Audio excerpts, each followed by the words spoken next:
Come on over, it's time for Tim Friend. Here's the rules to my Nuzlocke run. Pause the video if you gotta read them. Boop. And hey, welcome back to Tim Friend. We're going to, I believe, have a battle with Marnie? I'm remembering that correctly? Yeah, I mean, she's obstructing our way, so I assume, yeah, we gotta beat her in a battle before we can go into Spikemuth. Yep, and Team Yell is there. Yeah, just yelling. How she just closes her eyes and just does a little sigh. Has to endure Team Yell coming out from behind her. God, those fucking boots. They're so killer. Alright, so she's got mostly Dark-type Pokemon, which will be good training for Pringles. Oh, she's powered up a whole lot. But she is not going to beat me into the ground. Oh no. Let's break these bricks. Sucker Punch, I don't give a shunt. You're a Liepard, which is depressingly weak. I wish Liepard was better because I'm absolutely a cat person. I love these cute animals so much. I wish this fucking cat was stronger, and it's not, and it made me so sad when I first played Black and White. Are we going to learn Psychic Terrain? Yes, we're going to give up on learning Psychic Terrain. I do not care about the Psychic Terrain. I don't even remember what it does, and I don't care very much. Scrafty. Okay. This is a weird one. Dark and Fighting means it has super effective moves against Pringles, unfortunately. Being Dark means it has super effective moves against Cladwell. What's it got against... It's going to be super effective against Greta, because Ice. It's not super effective against Bogsy, and Bogsy's fairly beefy. And having the Rocky Helmet, and I believe Scrafty's mostly got a physical-based moveset, so let's switch into Bogsy. We can at least... It's not like necessarily a punished switch because we still get the Rocky Helmet damage on him. Does that make sense? I hope it made sense. And then let's Drain Punch this strange little lizard man. Punch. And drain your life force away. Scrafty. I like this weird little pants wearing Pokemon. Like that's his deal, is he's got low riding pants. Like, what is it supposed to be like his skin that he's shedding like a reptile? That would make biological sense. But aesthetically, he's just kind of like this low pants punk kid. I like that very much. But being Dark and Fighting, man, it means he can't even, like, he counters himself. having a Dark type in general, while I love for being usually a pretty hard counter to Psychic types, having that Fighting type on there, like having Dark type on a Fighting and having Fighting on a Dark, really makes it weird. Ooh, Toxicroak. I think we're good to just use Dig. I can't imagine Toxicroak would have a Grass type move, which would be the only thing that I'd really be afraid of. The thing that it would have would be like fucking Leaf Blade. I don't love this fucking swagger on me, because that means it's going to have 2 chances to interrupt Dig, which is unfortunate. However, if Dig goes off, we'll absolutely obliterate this Toxicroak. Yes, Poison and Fighting. Poison takes double damage from ground, boosted attack from Swagger, and boosted from same type attack bonus on Bogsy. Very nice. Delicious. Yeah, I really know how to get you riled up, Marnie. It's fucking fantastic. Here we go with Morpeko. Morpeko is, I believe, Electric Dark, which is a fucking, like, as good or bad as it might be, it's a fucking cool typing. I like it very much. And I also love Morpeko's design very much, as a sort of, what would it be, a Pika clone? P-clone? A Pikachu-like person? You know, it's this generation's not quite a Pikachu Pokemon. But it's cute as fuck. This little cheeks, this little face, it's very good. I like its design very much. But I like most of them. I would say the ones that I like the least are Plusle and Mornham. But let's see, Plusle and Minun, it's Ruby Sapphire. We got, I guess, like Pichu, though arguably Meryl was the equivalent in Gold and Silver. In Diamond and Pearl, what would it be? Pachirisu? Is that Diamond and Pearl? And then Emolga, and then fucking Who's What's It? No, I can't remember it from it. Oh, Didan or Deneni, and then Togedemaru, and then Morpeko are all the Pikachu clones that I can think of, generation by generation. So there's one by generation. I think my least favorite is probably Plusle and Minun, but that's just because I feel they were trying to lean too hard into the double battle concept, as just like these Pokemon work well together, so you have them in double battles. Like they're trying to have them be mascots and have them be sort of representative of that generation.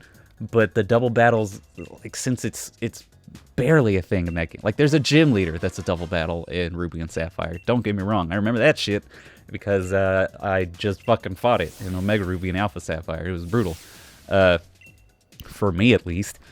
So like double battles it's the first time they're a thing in that generation, and admittedly in Emerald they ramped up the number of them that you have, but it's not as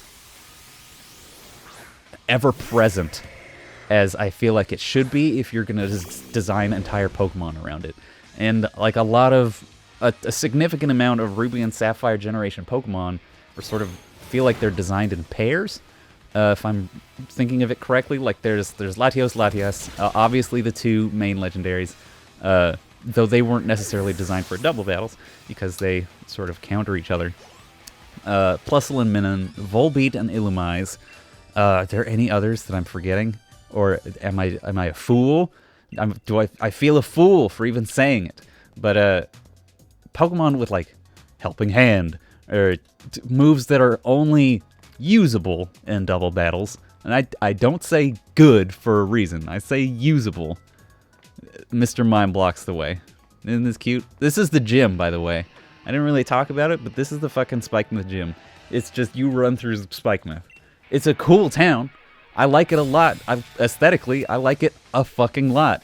But, the big but, it's not a real town. It's just a Pokemon Center with a gym stapled onto it.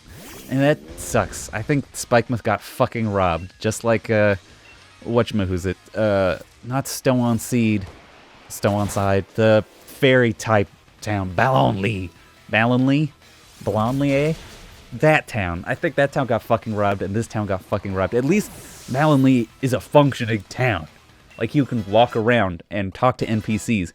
Spikemuth is not a town. It's not a Pokemon town. It's just a fucking city-themed gym, which, by itself, seems pretty cool, honestly. Like, I'm down for gyms sort of being themed more than, like, it's a place where you go and fight trainers. Like some kind of outdoor experience, like the trials in, like the island trials in Alola, or Kahuna trials, like the fucking trials. How they were kind of like, I'm yelling for no reason. You got it, buddy. These guys they're still great, these Team Yell Grunts. Why are there Team Yell Grunts in the Dark-type gym? What a crazy coincidence. What a mystery. What a little bit of our history. I cannot believe. Alright. What the fuck was I talking about? So, I like the island trials in Alola, because it's like, it's not a gym, it's just kind of like a weird experience. An outdoor sometimes experience, sometimes an indoor experience, like being in a fucking haunted supermarket. What a wild pseudo gym that was. It's like barely a gym, because it's not like, to me, a gym has a type theme, and then sort of a mechanical theme. Like, this one is like a gauntlet, I guess. You just kind of roll down and you're taken by surprise by trainers that you don't really know when they're going to show up. You just sort of have to be ready. And then figure it out. Like this one, you have to go backwards. These incredibly acrobatic Team Yell Grunts come right at you. Let me see, the Ballonlea mechanical one was quiz battles, which is not like fascinating, but it's interesting. So yeah, there's a mechanical theme, there's a type theme, there's gym trainers that are usually higher leveled than trainers on the field, and then there's a gym leader, which is even higher leveled. So I guess by that metric, the sort of the Alolan Island challenges, like, they don't have gym trainers for the most part, at least that I remember. Yeah, it was just like, fucking do this challenge, and then fight a big Pokemon. But that big Pokemon was, like, hard, because it became like a 2-on-1 thing. And that's fucking bad. Like, well, not only was it a 2-on-1 thing, but it would get its stats boosted right at the beginning. I like how Mr. Mime is just a part of this. Not a dark-type Pokemon. Just kind of just hanging out. I wonder if we're supposed to interact with this thing that looks different from everything else. Yeah, it's Team Yell. I guess they are actually the dark-type gym trainers. Oh, this one says he didn't have time to get his disguise ready. Oh, I guess we actually found it out. Yeah, so the Team Yell Grunts are actually the Spikemuth gym trainers. It's cute. It's nice. It's it's a silly little reveal. It's cute. I'm fine with it. I love the Team Yell Grunts, obviously. I've been fucking saying that since day one, as you may remember.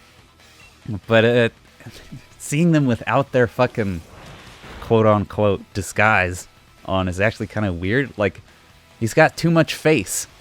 He's got too much fucking face over there, the guy on the left. I wish he had more of a mask on, or more face paint. I do not understand it.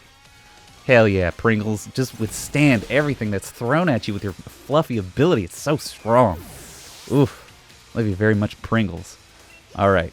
So this will bring... After this... I mean, fuck it. We can just pause in the middle of a turn. Incredible cliffhanger. As we go to next time on Timfriend, we'll get to see what happens when Bogsy uses Dig on Drapion. Will it kill Drapion in one hit? I mean, I hope so. Bye-bye. We're Timfriend.